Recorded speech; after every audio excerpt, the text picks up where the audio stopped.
uh, ahí se ve, ¿no? Lo que en fin del 1800 abrió un primer laboratorio de psicología experimental. O sea que trató de, trató de tratar, perdón sí, las palabras similares, pero trató de tratar la psicología como una ciencia natural. O sea, haciendo experimentos exactamente con el mismo método que se utiliza para las demás, para la medicina. Y el trabajo de Wundt también fue tomado, por ejemplo, como ejemplo de Alexander Luria, que fue el que estudió el caso del memorioso, ¿no? De Shereshevsky. Y, y Luria trató de reconciliar corrientes que estaban en la psicología, en particular esta de Wundt y la de Dilthey, que era otro psicólogo que consideró la psicología más como una ciencia humanista y no como una rama de las ciencias naturales. O sea, hay estas varias visiones, es interesante, en la ciencia siempre hay debates, ¿no? O sea, la, lo que quiero también transmitir a mis estudiantes siempre es que lo que estamos contando es lo que resulta de teorías comprobadas por experimentos, pero que mañana pueden cambiar. Por ejemplo, yo cuando empecé a cursar biología, había se pensaba que la membrana celular era algo semisólido y las proteínas de la membrana eran en lugares fijos. Hoy sabemos, hoy empecé a cursar biología a final de los años 70, ¿no? Y ese era el modelo de membrana celular. Hoy sabemos que la membrana celular se considera la teoría que hoy está, eh, ¿cómo decir?, aceptada por 99,9% de los científicos, es la teoría del mosaico fluido, o sea que la membrana es algo fluido donde las proteínas están como se mueven en la membrana, puede cambiar posición, pueden cambiar de lugar, ¿no? Lo que ustedes están estudiando en otros cursos. Bueno, entonces la ciencia crece, ¿no? Crece con suma de experimentos, con suma de nuevo conocimiento y siempre hay debates, ¿no? Siempre hay, o sea, siempre, en algunos casos hay debates y hay posiciones diferentes. Bien, ¿qué se aprendió sobre el tema de los memoriosos, ¿no? Las personas que tienen esta memoria esta gran capacidad de memoria.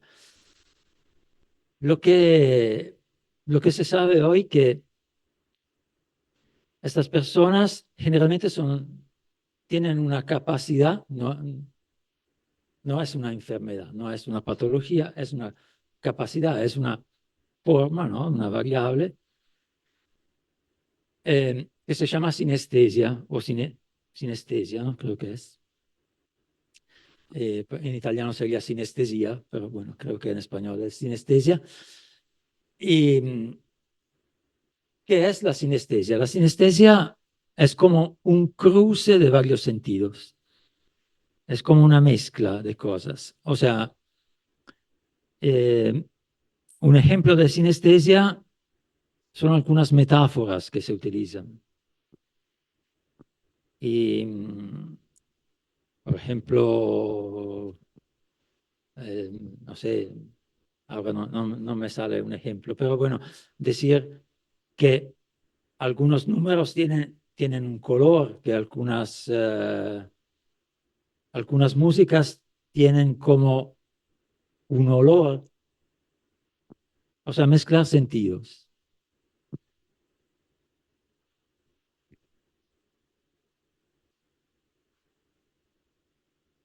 Eso solo le pasa a los memoriosos. ¿Cómo? Sí, esa capacidad solo la tienen los memoriosos. No, es una capacidad que bueno, tienen, mm, o sea, es como una variable que existe, ¿no? Como el color del pelo, el color de los ojos, o sea, son variables, y, pero la capacidad de recordar, de almacenar, de tener una memoria potente, generalmente está asociada con esta capacidad. O sea, por ejemplo, este hombre Shereshevsky eh, imaginaba los números como colores y también asociaba a formas. O sea, decía que el 4, por ejemplo, era un cubo, un cuadrado. Bueno, 4, ¿no? Puedes llamar la idea de cuadrado. Y que, no sé, el 7 era un hombre con bigotes, por ejemplo, y que a veces se pueden imaginar números con diferentes colores, por ejemplo, el 1 asociado al blanco, el 2 al amarillo y cosas así. O incluso a eh, sentidos como el olor, y es un poco una mezcla, ¿no? Percepción visiva asociada a otro tipo de sentidos. Eh, eso se sabe, ¿no? Que algunas técnicas para memorizar incluyen, ¿cómo decir?, asociar la, la memoria, por ejemplo, una serie de números, asociarlas a objetos, cosas, eventos, construir una historia, ¿no? Por ejemplo, construir una historia puede ayudar a recordar una secuencia de números, por ejemplo. Eh, entonces, la capacidad de, de tener una memoria potente generalmente asociada también a una capacidad de, a esta capacidad de tener sentidos que se cruzan, no se asocian. Bueno, entonces, pero ahora la pregunta, y ahora vengo un poco a los estudios de casos que le nombraba hoy. eh, ¿Qué es la memoria? ¿No? ¿Qué le parece a ustedes? ¿Dónde se ubica la memoria? ¿Cómo hacemos para recuperar un recuerdo? ¿Qué tipo de recuerdo tenemos?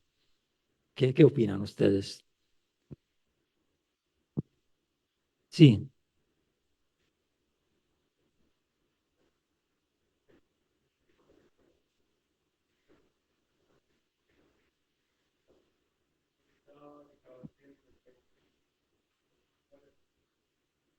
bien, esta es una opción que tiene sentido, ¿no?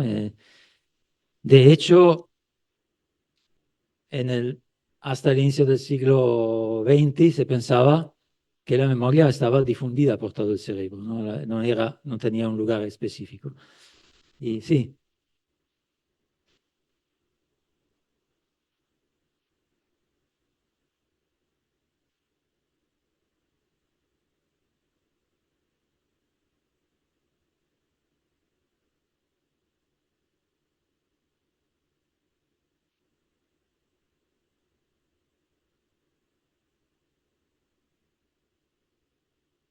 sí,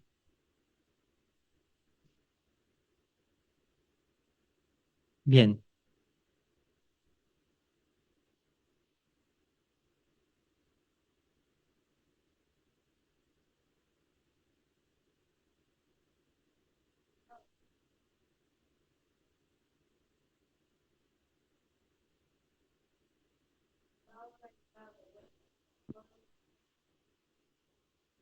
Bien, entonces la compañera acá nombró la memoria a corto plazo y largo plazo, tema interesante, y también nombró tipos de memoria diferentes, como por ejemplo cuando se aprende a andar en bicicleta, a nadar, es algo que uno mantiene por toda la vida. Otro punto interesante a tener en nota.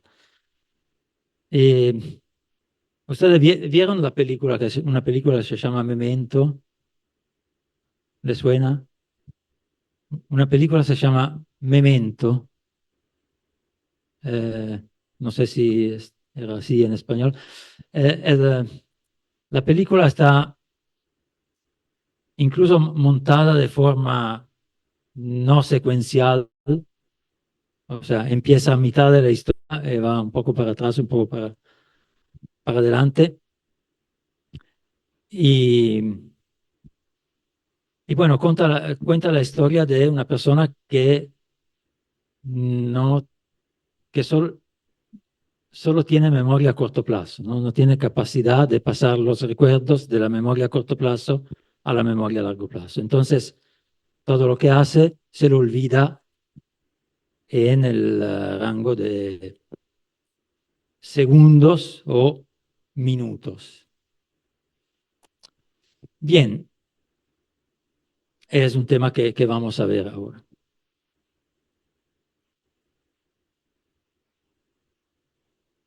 Ah, sí, sí, Dory. Eso también, sí, sí, eso también. También Dory es un caso.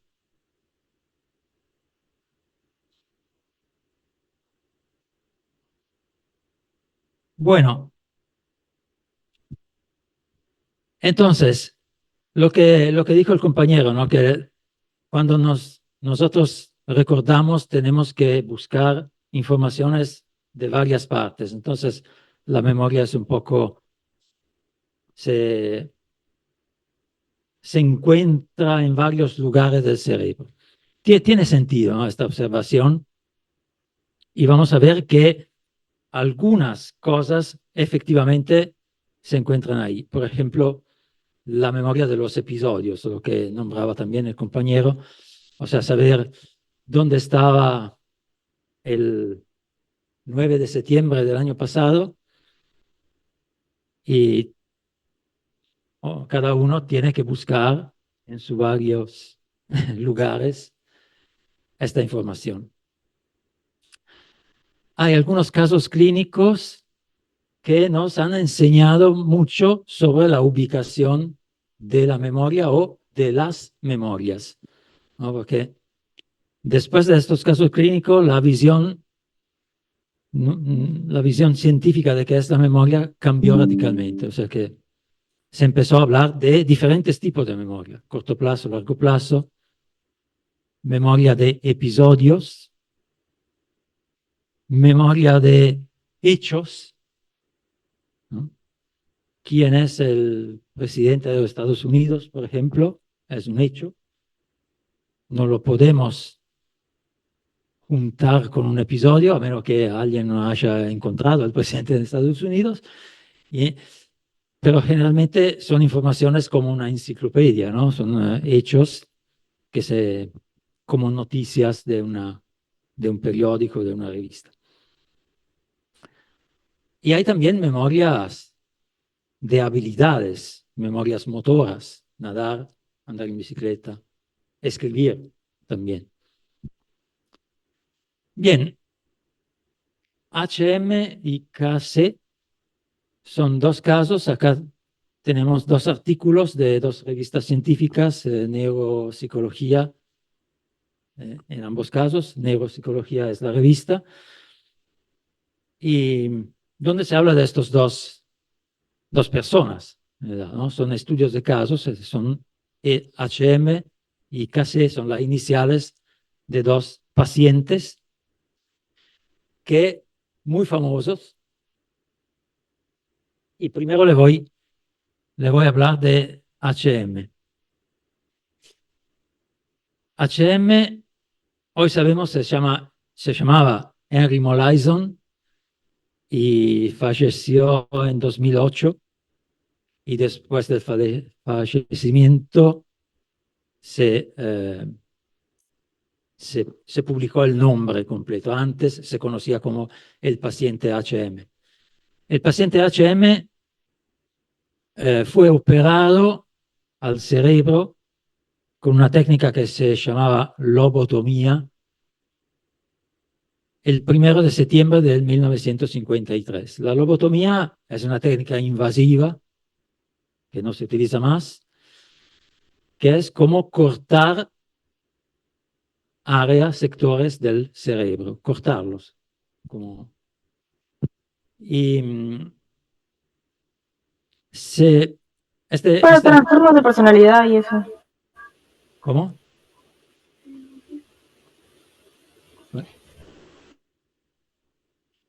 ¿Qué dijo? Ah. Y bueno, esta persona, Henry Molaison, sufrió de epilepsia.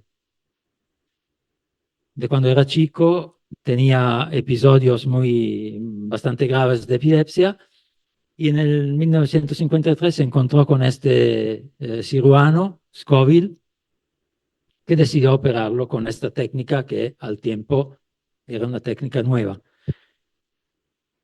Y generalmente, bueno, la epilepsia puede ser causada por disparos de neuronas, ¿no? Recuerdan, semana pasada hablamos de las neuronas, de los potenciales de acciones. Y cuando los potenciales de acciones de las neuronas empiezan a disparar sin sentido, por decirlo así, de forma casual o de forma random, eso puede causar algunos episodios como de epilepsia. Y se pensaba que la epilepsia podía ser causada por un defecto de comunicación entre los dos hemisferios del cerebro. Sabemos que el cerebro está conformado por dos hemisferios, derecho e izquierdo, y se unen, es decir, la conexión eléctrica, es decir, ¿no? a través de estos cables axones de neuronas, está en el cuerpo cachoso, que une los dos hemisferios. Entonces, cortar esta parte del cerebro era una forma de lobotomía. Y bien, ¿qué pasó? Que fue operado este paciente y cuando terminó la operación, desapareció casi totalmente la epilepsia, pero se dieron cuenta que la persona, el paciente, no podía crear nuevos recuerdos. O sea, se quedó afecto de una amnesia anterógrada, o sea, amnesia, incapacidad de memorizar, anterógrada de acá en adelante, ¿no? Amnesia retrógrada, y cuando olvidamos algo del pasado, amnesia anterógrada, y cuando no podemos almacenar nuevos recuerdos. ¿Y qué pasó? Que Scoville, en su operación, es como que sacó del cerebro, o sea, cortó los dos hipocampos. Los hipocampos, es una formación del cerebro, una formación bastante profunda, que tiene una forma bastante alargada, así. Son dos hipocampos, uno a derecha y uno a izquierda, y cortó y sacó ambos hipocampos, y sacó también la amígdala, que es otra formación del cerebro profundo que se encuentra en el medio entre los dos hipocampos. Bueno, entonces ahí empezó el estudio de este paciente. Eso es lo que como aparece a la izquierda un cerebro normal y a la derecha el cerebro de HM, y la área marcada ahí, marcada en color más oscuro, son los agujeros que se crearon en el cerebro de HM, o sea, donde estaban los hipocampos que fueron asportados. Ahí se ve también dónde se ubican, ¿no? En la parte interna del cerebro. Bien, entonces se pensó, antes del 1953, la teoría más acreditada sobre la memoria era que la memoria era algo que se formaba en todo el cerebro y se almacenaba en todo el cerebro, y todo el cerebro en conjunto estaba involucrado en este proceso. Sin embargo, después de la operación de HM, se empezó a entender que los hipocampos, evidentemente, estaban involucrados en la formación de nuevos recuerdos o en la formación de nueva memoria. Bueno, ahí también se ve algunas partes, esta donde se ubica el hipocampo, y esos son después de la intervención, entonces una severa amnesia anterógrada, una moderada amnesia retrógrada, o sea, perdió algunos recuerdos del reciente pasado. Sin embargo, con HM se empezó un largo estudio de caso que abarcó más de 50 años, ¿no? Porque en 1953 la operación, el paciente falleció en 2008 y hasta el final siempre fue estudiado. Y siempre fue estudiado por esta investigadora que se llama Brenda Milner. Hoy tiene 106 años, Brenda Milner, y todavía sigue investigando. Y es una investigadora de Canadá. Y Scoville, cuando se dio cuenta de lo que pasó con este paciente, un poco se asustó, ¿no? Porque se dio cuenta que fue su operación que provocó esta condición, y se contactó con un investigador que trabajaba en Canadá que se llamaba Penfield. Quizás les suena algo Penfield. Hay una formación del cerebro que se llama homúnculo de Penfield, que vamos a ver cuando hablaremos de la corteza sensorial, corteza motora. Pero este Penfield era un investigador, un neurocientífico importante. Y Penfield tenía una estudiante que estaba haciendo un doctorado con él, que era Brenda Milner. Y envió a Brenda Milner desde Toronto, en Canadá, al laboratorio de Scoville, que era, no recuerdo exactamente dónde, era en Estados Unidos, cerca de Nueva York, por ahí, en esta parte. Y envió a esta investigadora en el laboratorio de Scoville, y ella empezó a estudiar el paciente. Y entonces, eso también, un episodio que ha cambiado la vida de HM, ha cambiado la vida de Brenda Milner, que estaba haciendo un doctorado en neurociencias y se empezó a estar involucrada en un descubrimiento muy importante en el campo de la neurociencia, y cambió un poco lo que sabemos hoy de la memoria. ¿Qué pasó? Que pasaron cosas así, que en forma de anécdotas se cuentan, ¿no? O sea que cada vez que Brenda Milner se encontraba con HM, tenía que presentarse, ¿no? Porque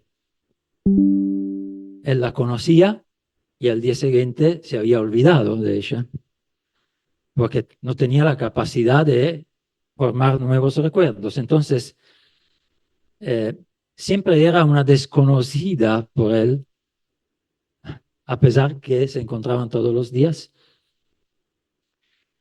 Y esta investigadora tuvo la capacidad también, que es de inventarse algunos experimentos para verificar algunas capacidades del paciente.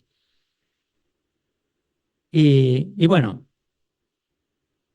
por ejemplo, el paciente tenía la capacidad, o sea, todos los recuerdos procedimentales o motores, o sea, andar en bicicleta, caminar, todo eso eran intactos. Y todos los recuerdos antiguos eran intactos, pero no podía crear nuevos recuerdos ni episódico, o sea, ni recordar un episodio, lo que había comido al mediodía, ya a la tarde se había olvidado lo que había comido al mediodía, y ni siquiera nuevos recuerdos, como decir, lo que hoy llamamos de memoria semántica, o sea, de enciclopédicos, por decir. Él siguió pensando que el presidente de Estados Unidos era el presidente que estaba en 1953. Y, o sea, lo que pasó después, el hombre en la luna, los años 60, todo lo que pasó en eso, por él era como si no existiera. O sea, tenía la capacidad de leer ahora. Mira lo que pasó, mira lo que hemos hecho. Y al día siguiente se había olvidado. Entonces, incapacidad de formar recuerdos semánticos, de almacenar una enciclopedia, ni episódico. Sin embargo, esa es la doctora Milner en 2011. Y bueno, sin embargo, ella se inventó un experimento para averiguar la capacidad de crear memorias de tipo motor, memorias procedimentales. Y viste, ella tenía un espejo, el hombre estaba sentado enfrente de un espejo, podía ver una hoja de papel en el espejo y su mano con una lapicera, siempre a través del espejo, ¿no? O sea, no la podía ver directamente, sino como reflejo, y tenía que seguir como el perímetro de una estrella y tratar de repetir este dibujo de una estrella lo más fiel posible. Era un doble, ¿cómo decir? Un doble dibujo de estrella, una estrella dentro de otra, y él tenía con la lapicera de quedarse en el medio de los dos perímetros y tratar de seguir. Bueno, claro que hacerlo mirando en un espejo no es fácil, ¿no? Para ninguno de nosotros. Porque te cambia la derecha con la izquierda, te cambia las cosas. Sin embargo, después de algunas pruebas, se va mejorando. Ahí se ve en las gráficas, el primer día el porcentaje de errores era muy alto y con los varios intentos bajaba. Lo que observó la doctora Milner fue que al segundo día empezó todavía con un porcentaje de errores alto, pero no tan alto como el primer día. O sea, un poco más bajo. Y ya al tercer día, ya, o sea, a día, su capacidad inicial iba mejorando. Es como que él no tenía idea. Para él, el experimento siempre era la primera vez. O sea, no se acordaba de este experimento. Sin embargo, su mano sí se recordaba del experimento. Él no se acordaba de haber hecho, pero en algún lugar del cerebro se había almacenado la capacidad de seguir el contorno de la estrella. Y tanto que después de días de entrenamiento, que para él siempre era el primer día, ya empezaba con una buena capacidad. Y Profe, sí, sí. ¿Para qué quiso hacer? ¿Cuál era el objetivo de este experimento para la doctora? El objetivo del experimento era tratar de ver si la capacidad de formar recuerdos de tipo motor, o sea, de formar recuerdos de habilidades, de desarrollar nuevas habilidades, se había mantenido o se había perdido igualmente, ¿no? Como tenemos que pensar que en aquel momento se pensaba que todo estaba en una caja común, a decir. O sea, la capacidad de aprender una tarea motora era lo mismo que recordar un episodio o que recordar un hecho. Con este experimento es como que se separaron las cosas. Se se comprobó que este paciente tenía la capacidad de formar recuerdos de tareas motoras, sin embargo, tenía la incapacidad de formar recuerdos de episodios o de hechos. ¿Se entiende?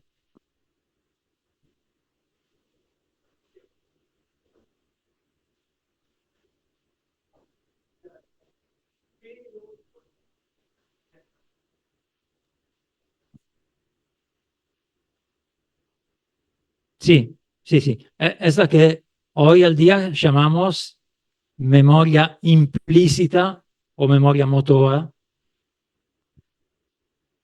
o memoria muscular también, sí.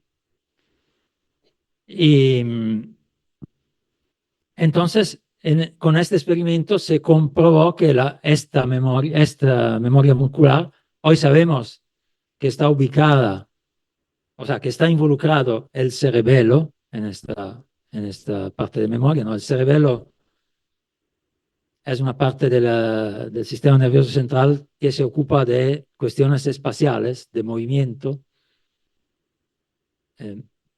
Las aves, por ejemplo, que tienen que volar, tienen un cerebelo muy desarrollado, ¿no? Porque todo lo que tiene que ver con el control motor está ubicado en el cerebelo. Entonces, también esta memoria motora o muscular, hoy también decimos memoria implícita, ¿no? Porque llamamos memoria explícita lo que todos podemos pensar como recuerdos, o sea, un episodio, un hecho, y llamamos memoria implícita, ¿no? Esta que es un poco una habilidad que aprendemos y que mantenemos.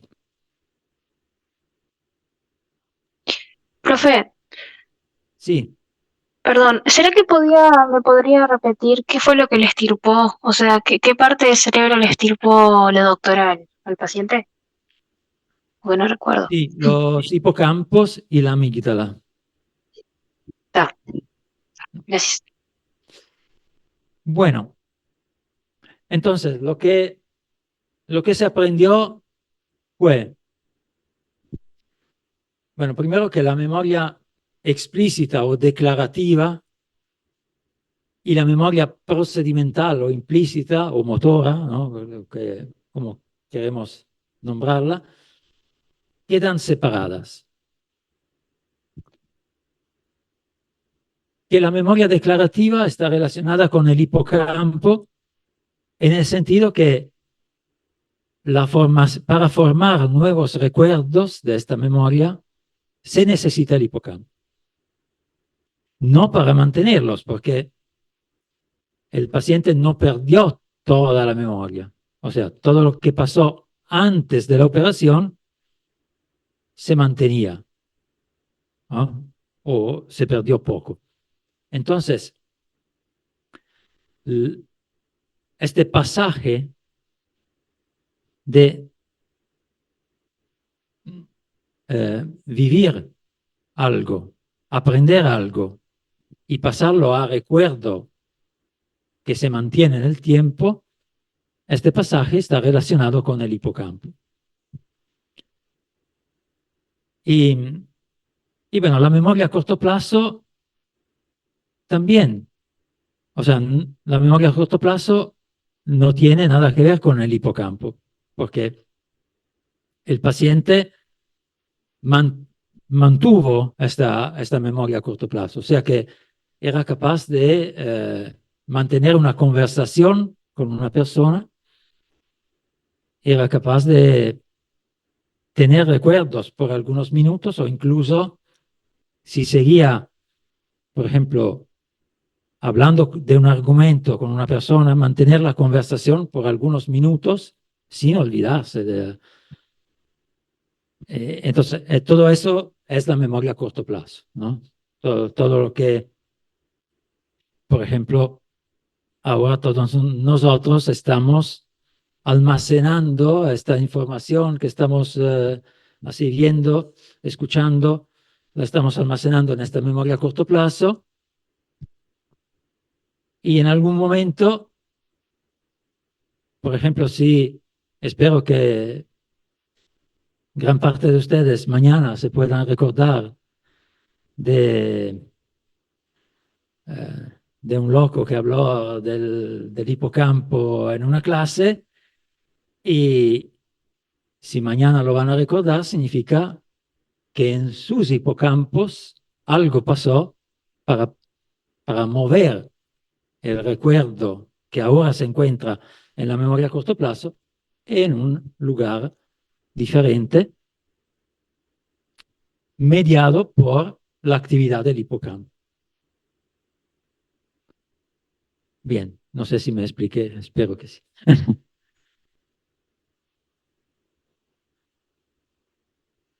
Bien, eso de HM fue entonces, ¿cómo decir?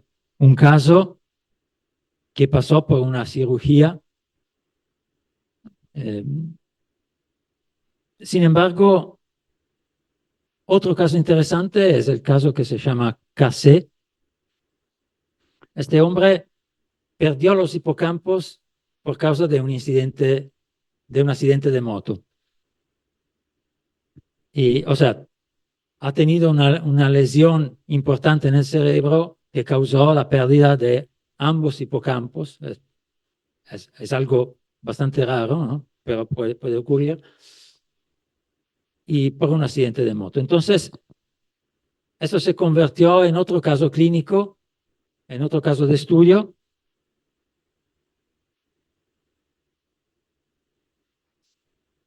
¿Y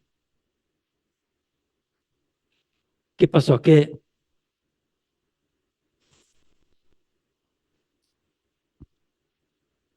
diferencia hay entre HM y KC? Bueno, con HM lo que pasó fue ¿cómo decir? Un corte de los dos hipocampos y también de un poco de tejido alrededor del hipocampo por una cirugía. Se sacó también la amígdala, como le conté. Con KC fue un accidente. Entonces, se perdieron los dos hipocampos, pero se mantuvo, por ejemplo, se mantuvo la amígdala y también se mantenieron las áreas alrededor del hipocampo, que hoy se llama parahipocampo, o sea, que está alrededor del hipocampo. Y se notaron algunas diferencias entre los dos pacientes. Por ejemplo, Cassé perdió la capacidad de almacenar nuevos recuerdos episódicos, pero mantuvo la capacidad de almacenar memoria semántica. O sea, él, ¿cómo decir? A partir de su accidente, podía almacenar nuevos recuerdos de tipo no episódico, o sea, no relacionado con algo que había vivido.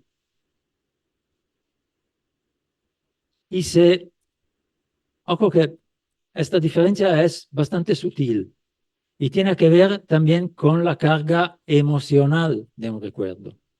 O sea, una memoria episódica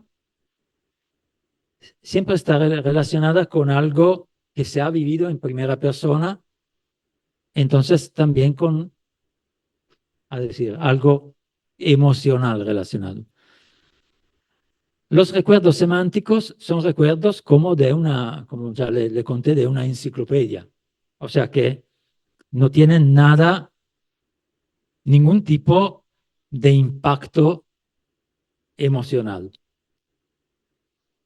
Entonces, Cassé, por ejemplo, después de su accidente, fue invitado a una boda y después de algún tiempo recordaba que ocurrió esta boda, pero la contaba como si fuera un hecho leído en un libro. Como que él no estaba, sí, como algo impersonal, algo que fuera de su. O sea, no tenía el recuerdo de haber participado en la boda, pero sí recordaba que ocurrió este hecho. O sea, esta es un poco la diferencia entre estos dos tipos de memoria. Una que es como una lista de hechos sin ningún tipo de involucramiento, ¿no?, personal, y el otro es episodio de su propia vida, ¿no?, de nuestra propia vida. Entonces, estos dos tipos de recuerdos tienen como un camino diferente. Si bien pueden ser relacionados los dos. En particular, hoy se piensa, ¿no?, se conoce que todo lo que son recuerdos episódicos que involucran nuestra participación en algo, y a veces los recuerdos episódicos se pueden resumir como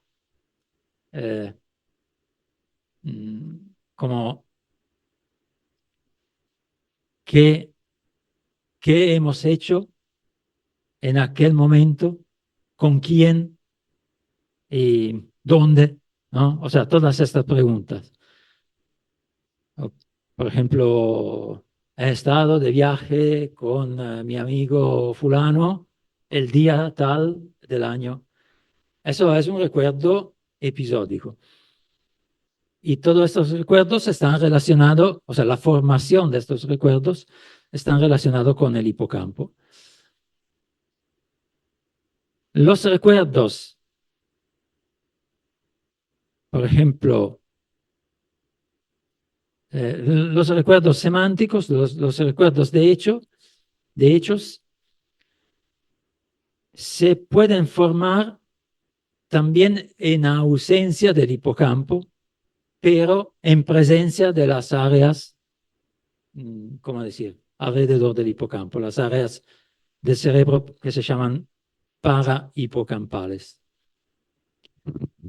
Bueno, esta también es una diferencia un poco sutil, pero es lo que se aprendió de estos casos. Entonces, sí, sin embargo, lo que olvidé de decirle es que esta capacidad de formar nuevos recuerdos semánticos se mantiene en ausencia del hipocampo, pero es más lenta, ¿no? La formación. Es como que el hipocampo facilita este tipo de también. Pero bueno, gracias a los dos casos, HM y KC, se aprendió también que la memoria declarativa se compone de dos partes, una episódica y una semántica.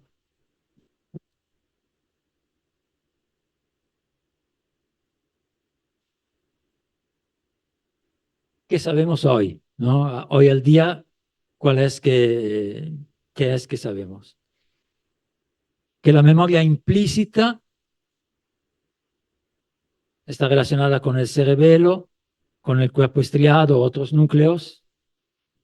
O sea, está relacionada, bueno, cuerpo estriado, algunos núcleos basales del cerebro están relacionados, como vamos a ver más adelante, con las vías motoras, ¿no? Con la parte motora, o la que controla los músculos. Y eso tiene sentido, ¿no? De hecho, se trata de memoria de habilidades motoras, escribir, nadar, andar en bicicleta, todo eso.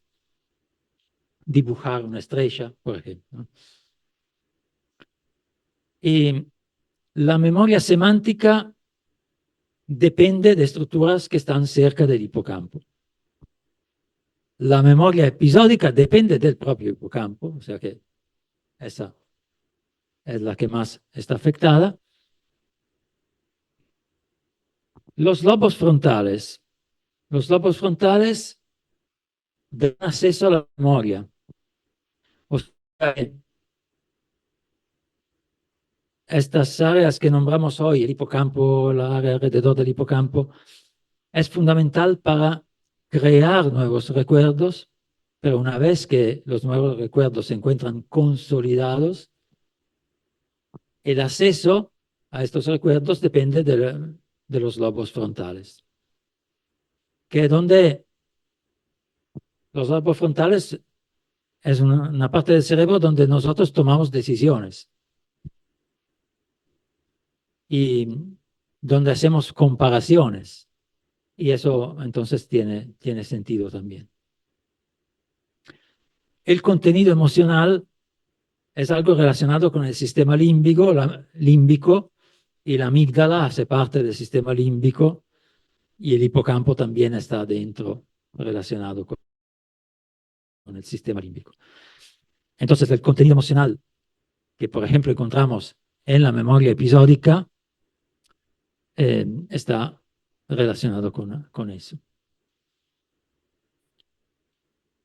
Bien.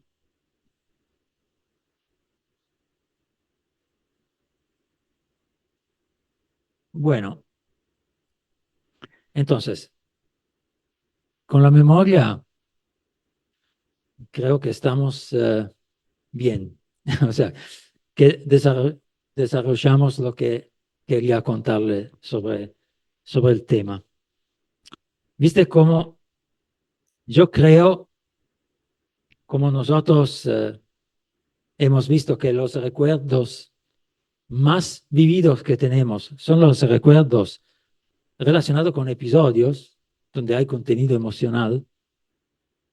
Entonces yo supongo que también en el aprendizaje contar historia, bueno, no siempre se puede, ¿no? Pero como en este caso, contar cómo se llegó a descubrir algunas cosas, creo que pueda servir también para, ¿cómo decir?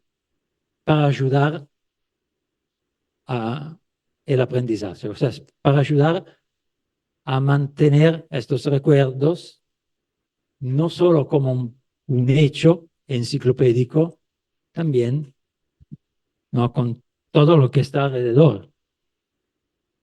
Porque una historia, por ejemplo, de un estudio de caso de un paciente, también tiene un contenido de tipo emocional. Bueno, si hay alguna pregunta o comentario, si no, quería finalizar la clase con un tema un poco diferente, que es otro estudio de caso relacionado con el lenguaje y el habla. ¿Te parece? Bien.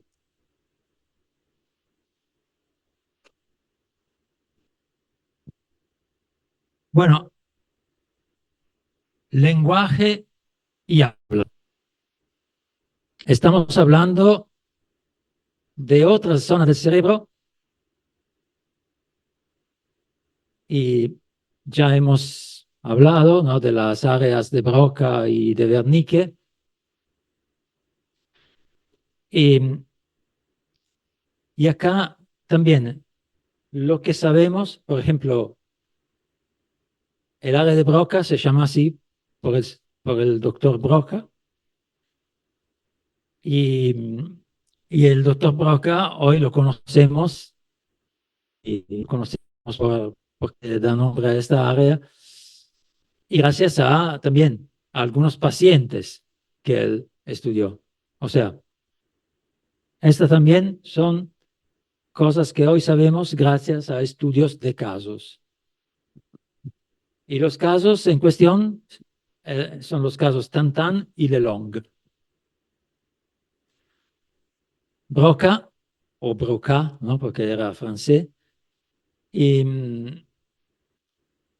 entonces tenía a este paciente que a Monsieur Leborn y tenía un apodo, ¿no?, que era Tantan, porque él solo sabía pronunciar esta palabra. O sea, cualquier cosa le preguntaba a Monsieur Leborn, su respuesta era Tan, ¿no? ¿Cómo te llamas? Tan, ¿cuántos años tienes? Tan, así, ¿no? Y entonces fue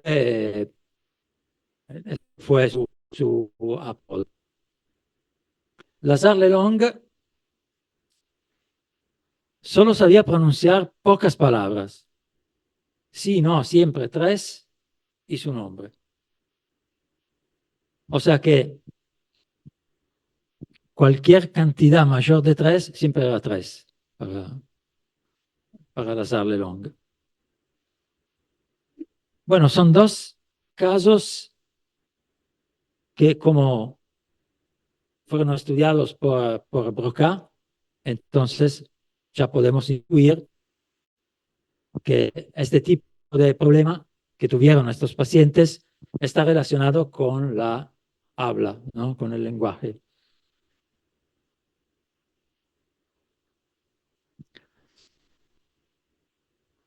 Bueno, acá tenemos un artículo que salió en 2007, entonces muchos años después de los casos, ¿no? Habla de los casos históricos de Paul Broca, y en 2007 fue hecha una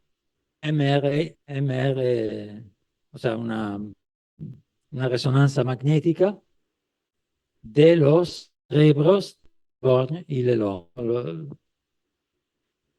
Muchas veces también el cerebro de HM fue estudiado después del fallecimiento.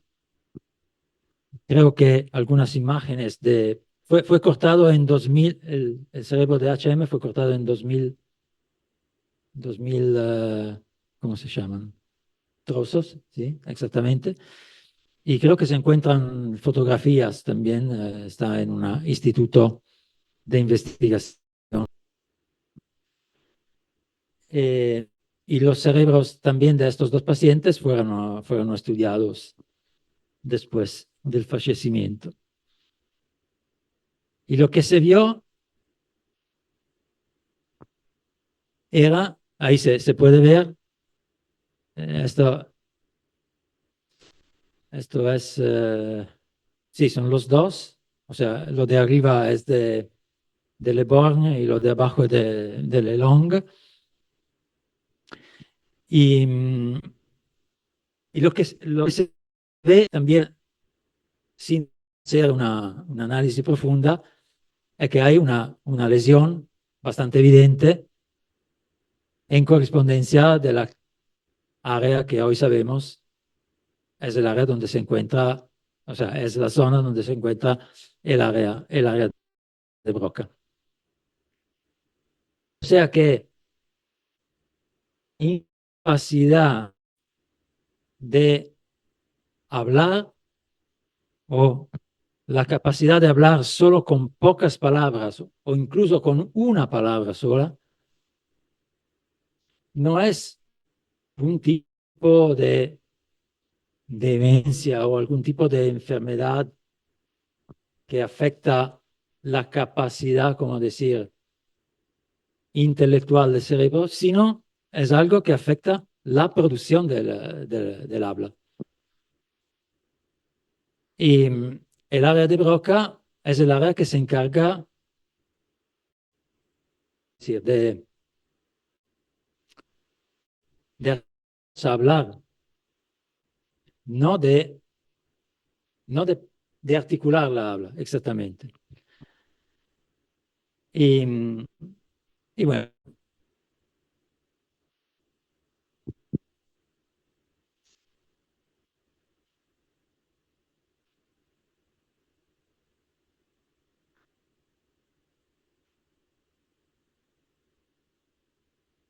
sí, ok, son cosas. Bueno, entonces, esta incapacidad de incapacidad de formación de habla, a lo de antes era un GPT. Era para, no, era para mostrar que esta inteligencia artificial a veces puede fallar. Porque si le vas a preguntar de hablarte de cantante, hablo de otras cosas, tiene que ser muy específico. Entonces, ojo, a utilizarlo. Y hay casos históricos de afasia de Broca. O sea, la afasia es una enfermedad que es la incapacidad de hablar, ¿no? De articular las palabras. Y la afasia de Broca es una afasia debida a, ¿cómo decir?, algún tipo de lesión en el área de Broca. ¿Cómo puede ocurrir? Puede ocurrir por traumas o puede ocurrir, muchas veces ocurre por ACV, o sea, por accidente cerebrovascular que va justo a, ¿cómo decir?, a afectar las neuronas en esta área específica del cerebro. Y es bastante conocido. A veces se han dado, ¿cómo decir?, apodos a estos casos, porque muchas veces esta fase que determina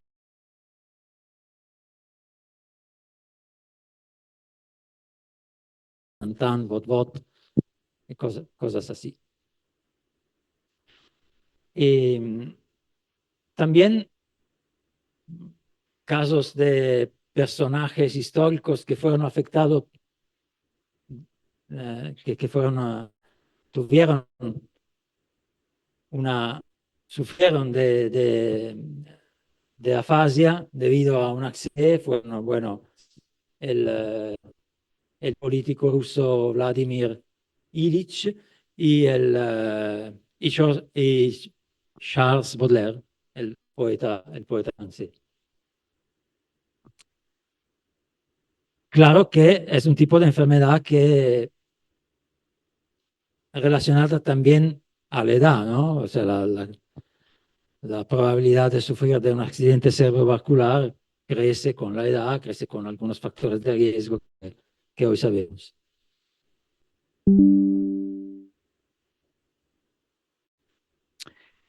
Bueno, y entonces lo que hemos visto hoy, que a través de algunos estudios de casos podemos conocer o llegar a entender algunas funciones cerebrales complejas que sería imposible estudiar de otra forma. Bueno, saben que en medicina muchas veces se utilizan modelos, ¿no? Modelos celulares, por ejemplo, para estudiar algunas enfermedades, modelos animales para estudiar otras enfermedades. Sin embargo, estudiar las funciones cerebrales complejas es difícil estudiarla en un ratón, ¿no? ¿Entendés? Y entonces, en este caso, los estudios de casos clínicos han sido una herramienta importante y fundamental. Bueno, espero que haya sido así, un viaje interesante dentro del cerebro, lo que hicimos hoy. La semana que viene vamos a ver algunos otros casos, esta vez relacionados con los sentidos, o sea, vamos a explorar cómo nosotros nos relacionamos con el medio ambiente a través de los sentidos, la visión, el oído, el tacto, ¿no? Todos los sentidos, y cómo estas sensaciones, esos estímulos que vienen de ¿cómo decir? Que vienen del exterior, cómo llegan al cerebro y cómo el cerebro se encarga de, ¿cómo decir?, procesar esta información. Y ahí también hay cosas interesantes, ¿no? A veces pensamos, por ejemplo, que la visión sea como una reproducción de una película dentro de nuestro cerebro, ¿no? Que el ojo es una máquina fotográfica, es una cámara fotográfica. Y bueno, sí, funciona más o menos como una cámara fotográfica digital, ¿no? No tan analógica cuanto digital. Y sin embargo, el procesamiento de las imágenes es mucho más complejo de lo que podemos pensar. No es tanto una proyección de nuestro alrededor en el área occipital de nuestro cerebro, que sabemos está involucrada con la visión, cuanto muchas áreas que almacenan informaciones. Una cosa bastante interesante sobre la visión, que se llama visión ciega, y que vamos a ver la semana que viene. Le voy a presentar algunos datos interesantes, pero que nos dice algo, ¿no? O sea, nos damos cuenta de lo que tenemos en nuestro ambiente a través de sensaciones que vienen de muchos sentidos diferentes, y eso nos permite una reconstrucción espacial y también, ¿cómo decir?, visiva, auditiva, y eso de una forma integrada. Bueno, entonces para hoy es todo. Nos vemos semana que viene. Gracias.